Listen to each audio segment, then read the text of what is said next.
seem familiar, or maybe you've never heard of it before. Perhaps you've seen snippets of opera before, in films or TV. Maybe you've heard of the Phantom of the Opera, or maybe you're just familiar with the web browser. Well, don't you worry, because in this video, I'm going to give you the lowdown. So sit back and enjoy this crash course in the history of opera. First things first, what actually is opera? Well, put in its simplest terms, opera is the use of voice and music to convey a narrative. It's acting through song. So, now we know what it is, but where did it come from?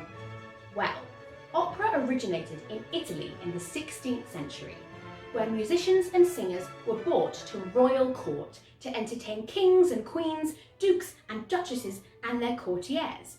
Music historians refer to this era as the Baroque era.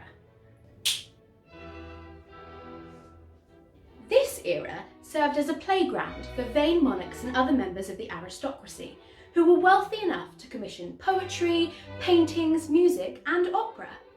Basically, they used opera to impress people and to make themselves look all cultured and clever.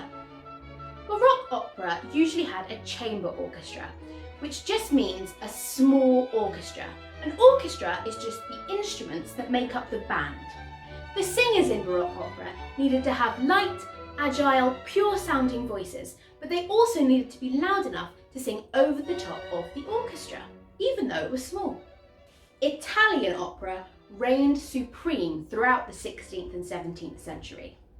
In the 18th century, opera started to gain popularity in other parts of Europe, such as England and Germany. Then, composers who lived in these countries were able to break through the genre and begin to write operas in their native languages, such as English, German and Spanish. After the Baroque era came the Classical era. And this is where perhaps one of the most famous composers of all time comes into the story. Wolfgang Amadeus Mozart. Have you heard of him?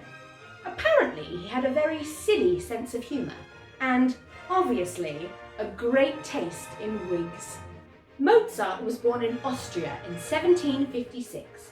He wrote 22 operas in total, in both German and Italian.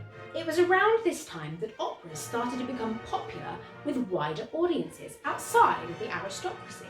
Although composers like Mozart still very much had ties with the aristocracy and took on commissions from kings and queens, opera slowly but surely started to move out of the royal courts and in to theatres. Classical opera was a fuller sound, which meant that there were more instruments in the orchestra.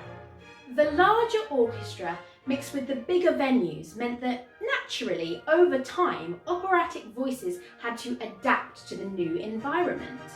Voices became fuller and louder. The classical era was iconic and transformative.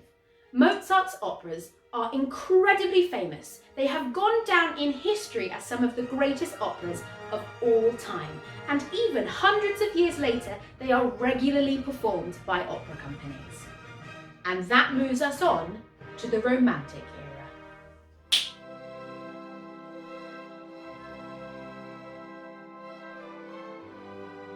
When Romanticism surfaced, it influenced not only opera, but also books, paintings, poetry, all forms of art. Romanticism was about interpreting the world in a different way, going beyond the surface, and thinking about inner emotions, conflicts and desires. The influence of society no longer played as big a part in the creative decision-making of the Romantics. Many stories were centred on relationships that went directly against social convention.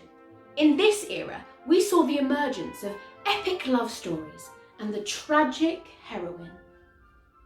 Romantic opera was based on folklore, poetry, novels, and even Shakespeare plays too. And we can't talk about romantic opera without mentioning the great Giuseppe Verdi, the Italian-born composer who wrote 24 operas, 3 of which were based on Shakespeare plays: Otello, Falstaff and Macbeth. Verdi's La Traviata is perhaps one of the most famous operas of all time, and it was actually the inspiration for Baz Luhrmann's Moulin Rouge. After the Romantic era came the Modern era. The Modern era began around the late 1800s and the early 1900s, at the turn of the century, when composers were looking for new and innovative ways to create music. This was the era of groundbreaking composers such as Maurice Ravel, Leoš Janáček, Arnold Schoenberg, and Richard Strauss. These composers, along with many others of the time, began to rethink the musical language that was opera. As new musical genres such as jazz, blues, musical, and ragtime began to emerge, composers had new inspirations to draw from. Kind of like a chef being given a new ingredient. Just as operas were being influenced by other genres, so too did they influence popular music. For example, Summertime, an aria from Georg Gershwin's Porgy and Bess, became really popular with jazz artists in the 1940s and 50s. This became part of the jazz catalogue, which means it became a song that loads of different artists covered. Even today, there are artists that cover this song. More recent artists such as Norah Jones, Leona Lewis, and Lana Del Rey have all covered Summertime. This just goes to show how opera can weave its way into popular culture.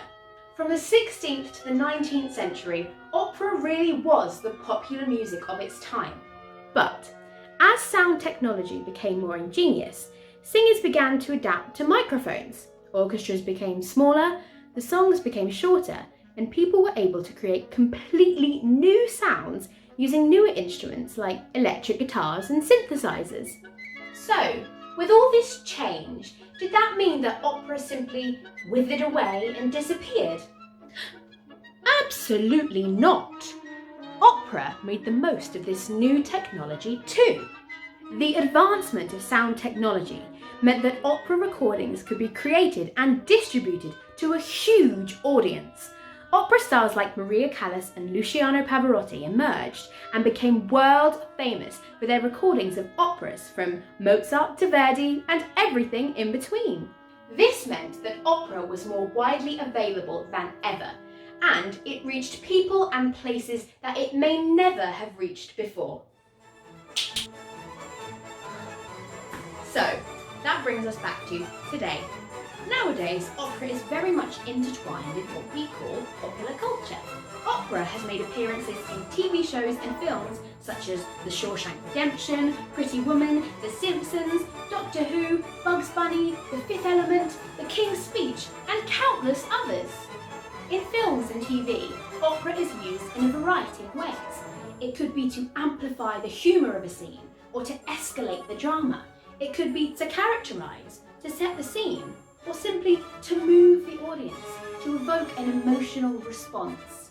Some opera singers even appear on the original soundtrack to films, such as Renee Fleming, who sang in Elvish for the Lord of the Rings trilogy soundtrack. How cool is that? The opera catalogue is huge, and it's vibrant, exciting, interesting, and varied. And even though Italian is sometimes considered to be the dominant operatic language, operas have been written in loads of different languages, including English, Spanish, German, French, Russian, and Czech. There are opera houses all over the world, over 1,000, and operas are performed all over the world, in so many places, including Cape Town, Beijing, Israel, Tokyo, Manila, Hanoi, Vienna, Azerbaijan, Frankfurt, Athens, Budapest, Reykjavik, Milan, Oslo, Moscow, Belfast, Toronto, New York, Sydney. You get the idea. So, there you have it, a brief introduction into the exciting world of opera. There's so much more I could tell you, so be sure to subscribe to Yes Let's so you don't miss a thing. We'll see you in the next video. Bye for now!